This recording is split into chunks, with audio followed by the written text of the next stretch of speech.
Okay, today we're going to be talking about right triangle trigonometry.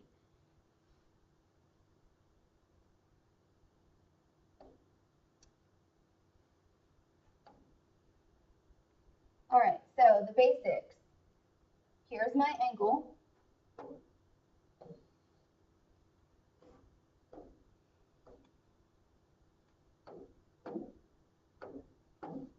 Okay, there's my angle. So the side opposite is the one that's across from. The side that's adjacent is the one that's next to. And the hypotenuse is the longest side. So you might need to write that down.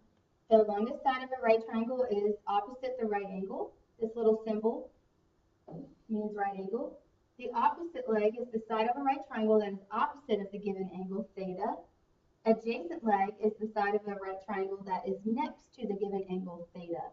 So this symbol right here means theta. All right.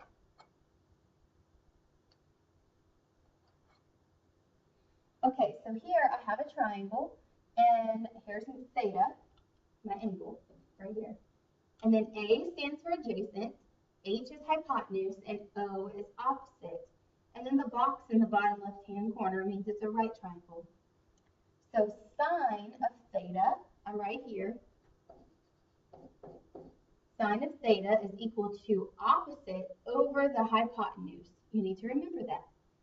Cosine theta, I'm right here, is equal to adjacent over the hypotenuse. Tangent theta is equal to opposite over adjacent. Cosecant theta is hypotenuse over opposite. And if you notice, sine theta and cosecant theta are just flipped. Then you have secant theta, which is hypotenuse over adjacent, which is cosine theta flipped. And then cotangent theta is adjacent over hypotenuse, which is tangent flipped. You need to know those. You need to be able to write these fractions off the top of your head. So make sure you write them down. All right, so if you are solving these things, I'm looking at my purple balloon first. So I'm looking at my purple balloon, and when solving these, if x is up high, you multiply. So what do I mean by that? Well, the angle given is 42 degrees. I need to figure out which trig ratio I would use. Look at the previous page that you should have copied down.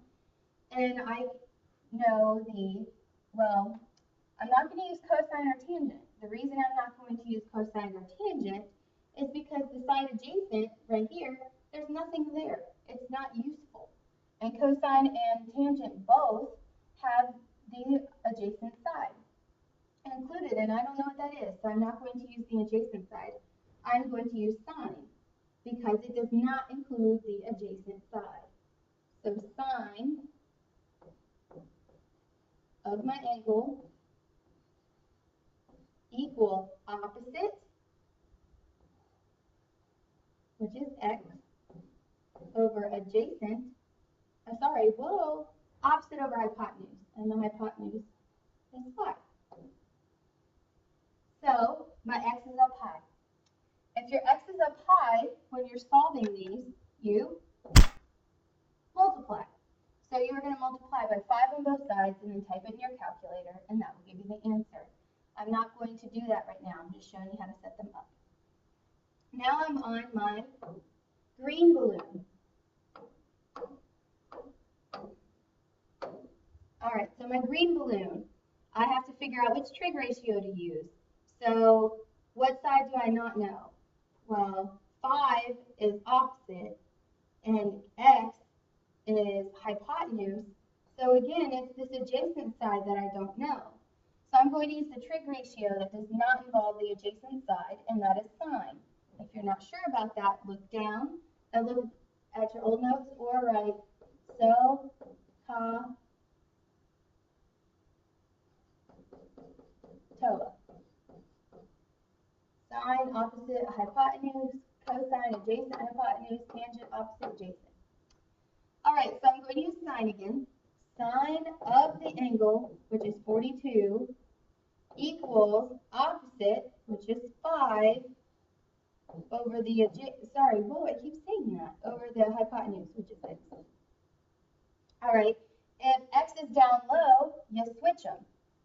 So what I mean by that is you are going to switch these two things every time. If x is down low, you switch those two things. So now you have 5 over sine of 42. And we're not going to finish solving it. I'm just showing you how to set it up. All right, now I'm on my red balloon. And with my red balloon, if x is the angle, you got to use the inverse. So first, here's my little right angle symbol. All right, so I got to figure out which trig ratio to use again. Here's x, right here. I know the side opposite, and I know the hypotenuse. So I have to pick the trig ratio that does not include the adjacent side, because I don't know what that is. And the trig ratio that does not use the adjacent side is sine.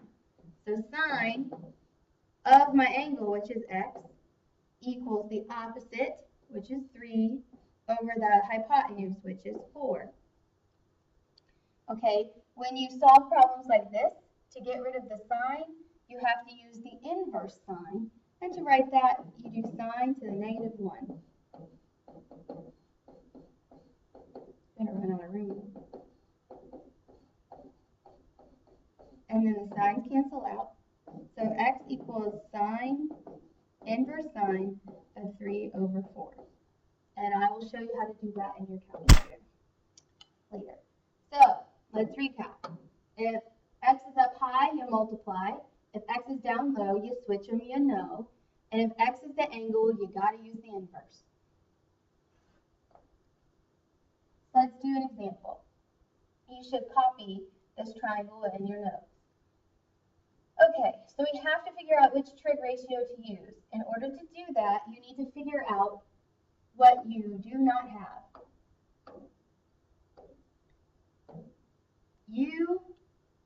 Here's my angle. You know the side adjacent is x, and you know the hypotenuse is 12. You do not know the side opposite. You have no idea. You don't know what the side opposite is. So you are going to use the trig ratio that does not include the side opposite, and that is cosine. Cosine does not include the side opposite. So I'm going to use the cosine trig ratio. Cosine of the angle, which is 50, equals the side adjacent, which is x, over the side, that is the hypotenuse, which is 12. When x is up high, you switch them. Whoa, what am I saying, Miss Golden? If x is up high, you multiply. So you're going to multiply by 12 on both sides in order to get x by itself. And now you're ready to type it in your calculator. You must make sure your calculator is in degree mode. To do that, you press mode, you arrow down, arrow over, and press enter.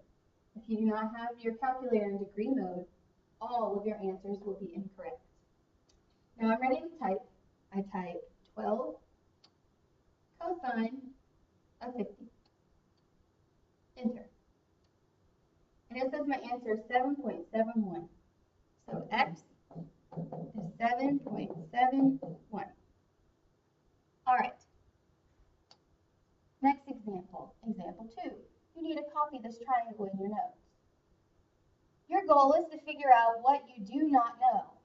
That way you can eliminate the trig ratios. All right, so here's your angle. You know the side opposite is 14, and you know the hypotenuse is x. So you do not know the adjacent side. So you have to pick the trig ratio that does not include the adjacent side. And that trig ratio is sine. The sine is opposite over hypotenuse. It does not include adjacent. So you do the sine of 20, because it's the sine of your angle, equals opposite, which is 14, over hypotenuse, which is x. Now, when x is down low, you switch them, you know. So now you have x equals 14 over sine of 20. And now you're ready to type it in your calculator. 14 divided by sine 20. And you get 40.93.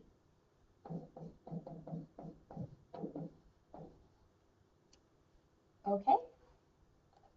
Next example, you need to copy this triangle in your notes. This time, they're asking me to find an angle. So here's my angle. And you need to figure out what you don't know. You know the side opposite is 9, and you know the side adjacent is 12. You do not know the hypotenuse. So you need to pick the trig ratio that does not include the hypotenuse. And that trig ratio is tangent, because tangent is opposite over adjacent. So you do tangent of your angle, which is x, equals opposite, which is 9, over adjacent, which is 12. Okay, when x is the angle, you have to use the inverse. So you are going to do the inverse tangent. Okay, so you're going to do that in your calculator. And when you do that in your calculator, you have to press second tangent. 9 divided by 12, enter. And the answer is 36.87 degrees, because you were looking for an angle. So 36.87 degrees. All right, so example 4 and example 5 you should try, and click the triangles to reveal the solution. I think we're good, so I'm not going to do these. I'll do them in class. All right, now I want you to list the 6 trig ratios. So here's a right triangle, and here is my angle. And I want you to list all 6 trig ratios. And if you notice from the very top of your notes, there are 6.